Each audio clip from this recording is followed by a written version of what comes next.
Good evening students. स्वागत है आपका अपने यूट्यूब चैनल अभिनंदन क्लासेस पर। अभिनंदन क्लासेस यूट्यूब चैनल आपका हार्दिक स्वागत करता है। आरबीएससी बुक का अपना बैच चल रहा है। आरबीएससी जैसा कि आपको सबको पता होगा कि रीट जो मेन एग्ज़ाम होने वाला है, रीट मेन 2022 का एग्ज़ाम होने वाला है, उसमें राजस्थान अध्ययन के लिए, राजस्थान जीके के लिए सबसे बेस्ट बुक हैं जो कक्षा 6 से 10 की हैं। कक्षा 6 to 10 जिसमें हम ऑलरेडी जो क्लास 6 है उसको कंप्लीट कर चुके हैं। साथ ही क्लास 7 के 3 चैप्टर्स ऑलरेडी मैं आपको पढ़ा चुका हूँ। आज हम 4th चैप्टर की बात करेंगे, चैप्टर नंबर 4 की। चैप्टर का नाम क्या है? राजस्थान में कृषि विपणन। राजस्थान में कृषि विपणन। टाइम वेस्ट ना करते हुए अपने चैप्टर पे आते हैं।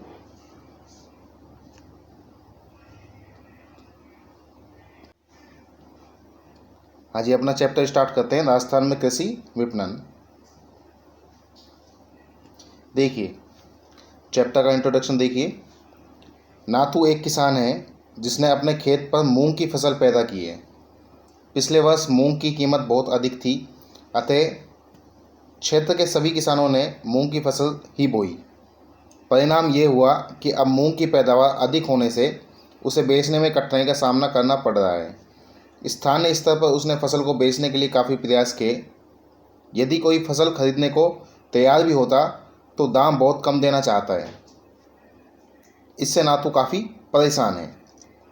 इस समस्या का नाथू जैसे कई किसान सामना करते हैं। फसल की अच्छा पैदावार होने पर उन्हें अपने उपज का सही दाम नहीं मिल पाता। इसके लिए सरकार द्वारा कृषि उपज मंडियों की व्यवस्था की गई है। अब देखिए हमारे जो किसान हैं उनके साथ बहुत सारी प्रॉब्लम्स आती हैं। कई बार खेती अच्छे से नहीं होती और बहुत बार खेती अच्छे से हो जाती है तो कीमत अच्छे से नहीं मिल पाती, जिसके लिए सरकार द्वारा कृषि उपज मंडियों की स्थापना की गई है। राजस्थान में कृषि उपज मंडी। अब राजस्थान में जो कृषि उपज मंडी है उसके बारे में हम पढ़ेंगे। कृषि उपज मंडी एक बाज़ार है जहां कृषि उपज को खरीदा और बेचा जा सकता है, किंतु यह सामान्य बाज़ारों से अलग है।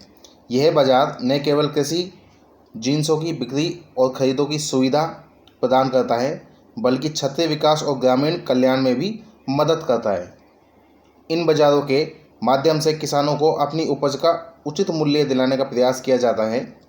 ये बाज़ार नियमों के आधार पर संचालित होते हैं, इसलिए इन्हें विनियमित बाज़ार भी कहा जाता है।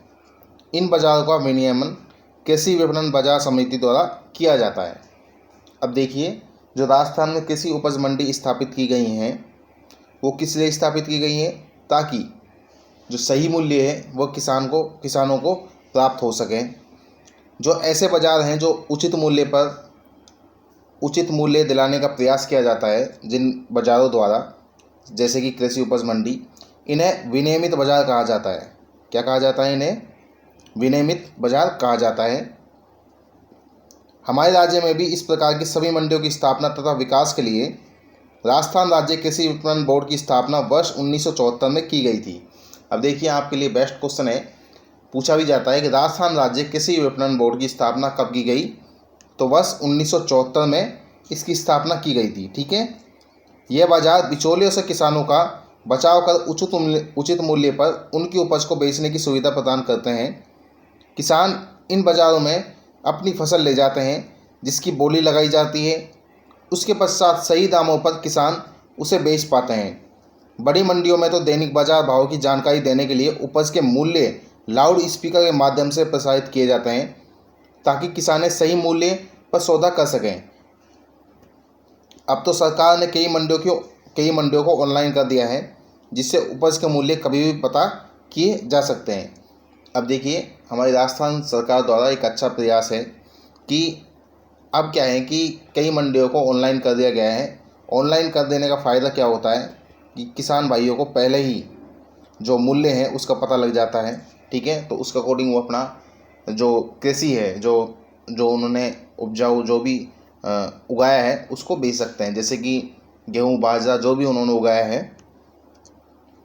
किसानों की सहायता के लिए मंडी में आड़तिया भी होते हैं। कुछ आड़तिया, जिन्हें कच्चे आड़तिया कहा जाता है, किसानों की उपज को मंडी में अपनी दुकानों पर बेचते हैं और अपने आड़त या कमीशन काटकर किसानों को उसकी उपज के मूल्य का भुगतान कर देते हैं। कुछ पक्के आड़तिया भी होते हैं जो इन कच्चे आड़तियों से थोक व्यापारियों या मिल वालों के लिए उपज का क्रय करते हैं। अब देखिए, अगर आप सब्ज़ी मंडी जाते हो, अगर आपको पता होगा मंडी, सब्ज़ी मंडी भी है, अनाज मंडी भी है, तो आप जब भी आपने वहाँ विज़िट करके देखा होगा तो आपको कुछ आड़तिया मिले होंगे और आपने एक वर्ड सुना होगा, आड़तिये। ये आड़तिये क्या हैं? ये एक प्रकार से बिचौलिया हैं। क्या है ये? बिचौलिया हैं। जैसे कि जब विवाह होता है तो बिचौलिया होता है, जब विवाह होता है तो उसमें भी एक बिचौलिया होता है। उसी प्रकार जो अपने फसल है उसका आदान प्रदान करने के लिए आड़तिये होते हैं। ये दो प्रकार के आड़तिये होते हैं, एक कच्चे और एक पक्के। कच्चे आड़तिये कौन हैं?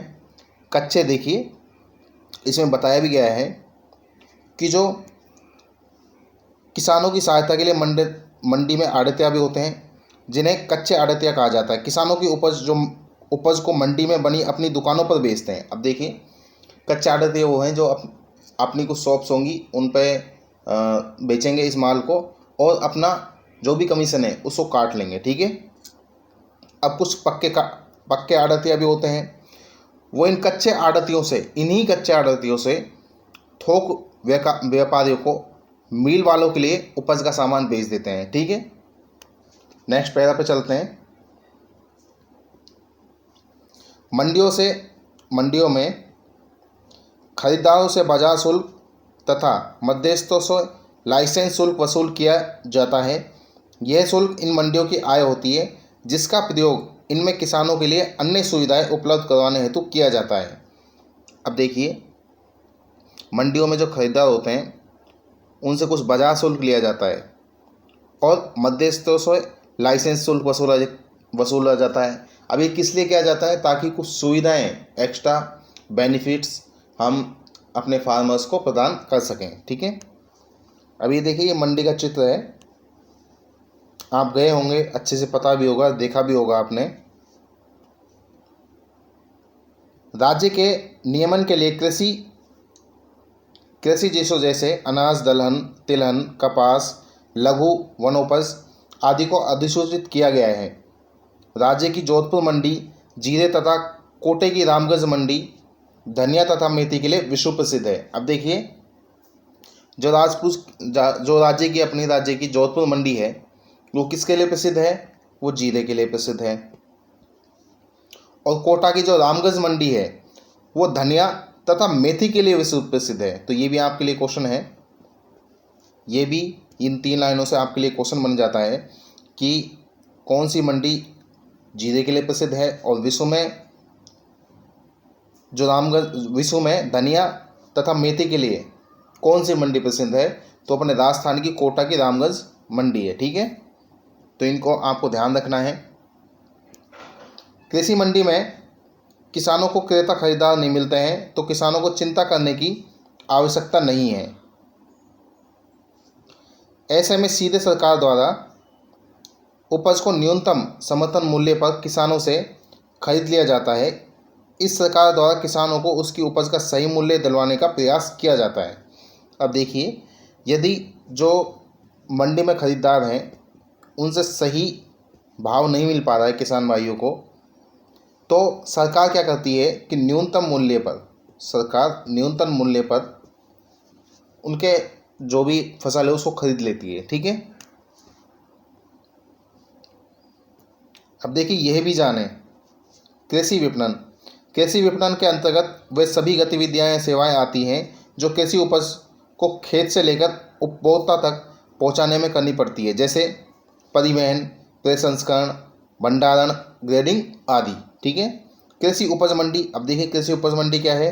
किसानों की कृषि उपज के भंडारण और विक्रय के लिए चुने गए कृषकों की सरकार द्वारा वित्त पोषित स्वशासी समिति है, जो बिचौलियों के शोषण में किसानों को बचाते हुए तोल और मोल दोनों का किसान में हित रखती है। ठीक है, तो आपने जाना कि कृषि विपणन क्या है और कृषि उपज मंडी क्या है। अब देखिए सार्वजनिक वितरण प्रणाली। सार्वजनिक वितरण प्रणाली,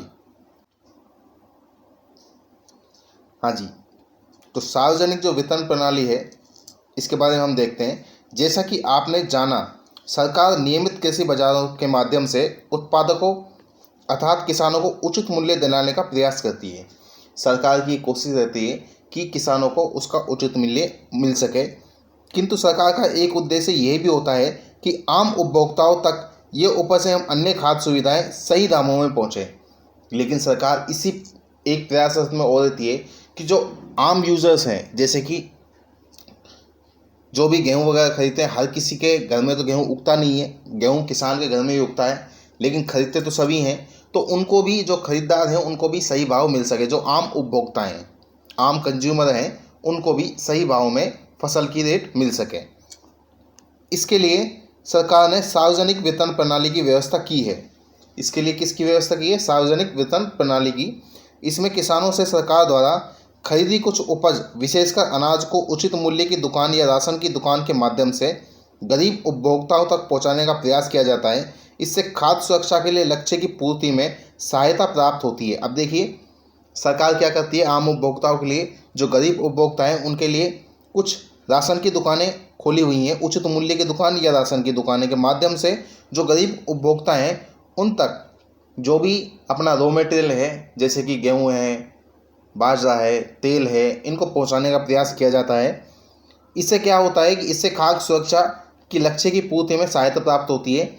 यह कार्य खाद्य नागरिक आपूर्ति एवं उपभोक्ता मामला विभाग द्वारा किया जाता है। अब इस पे जो नज़र कौन बना के रखता है?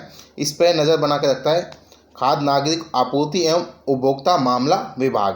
तो ये अलग से विभाग है। अब देखिए यह भी जाने, सार्वजनिक वितरण प्रणाली PDAS, यह वह तंत्र या प्रणाली है जो देश में खाद्यान्नों की आपूर्ति और बड़ी संख्या में गरीब लोगों को उचित मूल्य की दुकानों के माध्यम से आवती आधार पर रियायती मूल्य पर खाद्यान्न वितरण की सुविधाएं प्रदान करती है। अब देखिए जो सार्वजनिक वितरण प्रणाली क्या है, आपको 2 लाइन में समझाऊं तो ये उनके लिए है जो कंज्यूमर्स एक तरीके से BPL में आते हैं या फिर किसी भी वर्ग में आते हैं, जो कैसे हैं, जो गरीब हैं, जिनकी इनकम ज़्यादा नहीं है, जो लोग गरीब हैं जिनकी इनकम ज़्यादा नहीं है, तो उनको कम मूल्यों पर जो खाद्यान्न है वो प्रोवाइड करवाए जाते हैं। वो किसके द्वारा किया जाता है? सार्वजनिक वितरण प्रणाली के द्वारा। सार्वजनिक वितरण प्रणाली के द्वारा, PDAS के द्वारा। अब देखिए उचित मूल्य की दुकान क्या है? उचित मूल्य की दुकान सरकारी दुकान जो चावल, मिट्टी के तेल, गेहूं आदि जैसी आवश्यक वस्तुओं को नियंत्रण या उचित कीमतों पर आम आदमी को उपलब्ध कराती है।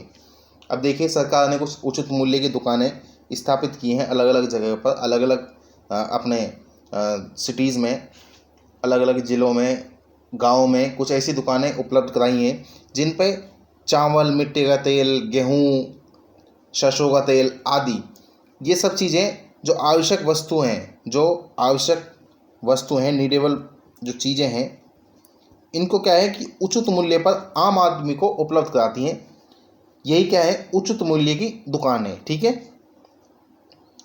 देखिए उचित मूल्य की दुकान का एक चित्र दिखाया गया है आपको। ये एक चित्र है उचित मूल्य की दुकान का, ये आपने भी देखा होगा। उचित मूल्य की दुकानों के नेटवर्क स्थापित करना, खाद्यान्नों का आवंटन व वितरण, राशन कार्ड जारी करना, उचित मूल्य की दुकानों के कामकाज का पर्यवेक्षण एवं निगरानी आदि की जिम्मेदारी राज्य सरकार की है। उचित मूल्य की दुकानों के नेटवर्क के माध्यम से गेहूं, चावल, चीनी एवं केरोसिन जैसी आवश्यक वस्तुओं का वितरण मासिक आधार पर नियमित रूप से किया जाता है। वर्तमान में प्रत्येक जिले में राज्य का उचित मूल्य की दुकान पर point of sale POAS machine द्वारा उपभोक्ताओं को बायोमेट्रिक सत्यापन के उपरांत राशन सामग्री का वितरण किया जा रहा है। इससे न केवल सार्वजनिक वितरण प्रणाली पीडीएस की सामग्री की कालाबाजारी पर अंकुश लगाए, बल्कि लक्षित लाभार्थियों तक सामग्री की पहुंच सुनिश्चित हो सकी है। अब देखिए, पहले क्या होता था, कालाबाजारी किसे कहते हैं? कालाबाजारी ये है कि सही इंसान तक वो चीज़ नहीं पहुंच पाए और उसको कहीं वहीं गोलमोल कर लिया जाए। अब इसके लिए सरकार द्वारा कुछ कदम उठाए गए हैं। उस कदम में सबसे बेहतर कदम क्या है कि बायोमेट्रिक सत्यापन। बायोमेट्रिक सत्यापन। अब क्या है कि अपना राशन कार्ड लेके जाते हैं, अपना जो लोग बाग राशन कार्ड लेके जाते हैं, जैसे किसी पर्सन को गेहूँ चाहिए तो अपना राशन कार्ड लेके गया, तो उसमें क्या है कि वो राशन कार्ड आधार से लिंक है, तो सबसे पहले बायोमेट्रिक सत्यापन होगा। क्या ये राशन कार्ड जो लेके आया है ये इसी का है या नहीं है, या फिर इसी की फैमिली से बिलोंग करता है? तो सबसे पहले बायोमेट्रिक सत्यापन होता है, और बायोमेट्रिक सत्यापन होने के बाद ही उसको जो सामग्री दी जाती है। अब बायोमेट्रिक सत्यापन हो गया तो मतलब सारी चीज़ें ऑनलाइन होगी, और ऑनलाइन होने से क्या होता है कि कालाबाजारी पर रोक लगती है। ठीक है, इस अध्याय से आपने जाना कि हमारे राज्य में किसान कृषि उपज को मंडियों में बेचते हैं। सरकार किसानों को उनकी उपज का उचित मूल्य देने के पश्चात भी राज्य के निर्धन वर्गों तक खाद्यान्नों का सही कीमत पर सार्वजनिक वितरण प्रणाली के माध्यम से पहुंचाती है। इस सरकार द्वारा किसान एवं उपभोक्ता दोनों के हितों की रक्षा की जाती है। अब देखिए, जो आपने सब स्टडी किया है, कृषि उपज मंडी क्या है, इसके बेनिफिट्स क्या हैं, उचित मूल्य की दुकान क्या होती है, ये सभी आपने इस चैप्टर में पढ़े हैं। अब नेक्स्ट देखिए, कुछ शब्दावली हैं। विपणन किसे कहते हैं? वस्तुओं का क्रय विक्रय, वही क्या कहलाता है? विपणन। क्रेता किसे कहते हैं? जो खरीदार होता है उसे क्या कहते हैं? क्रेता। न्यूनतम समर्थन मूल्य, सरकार द्वारा निर्धारित मूल्य जिस पर किसानों द्वारा बेचे जाने वाले माल को खरीदने हेतु सरकार तैयार रहती है। ठीक है, उसे क्या कहेंगे? न्यूनतम समर्थन मूल्य कहेंगे।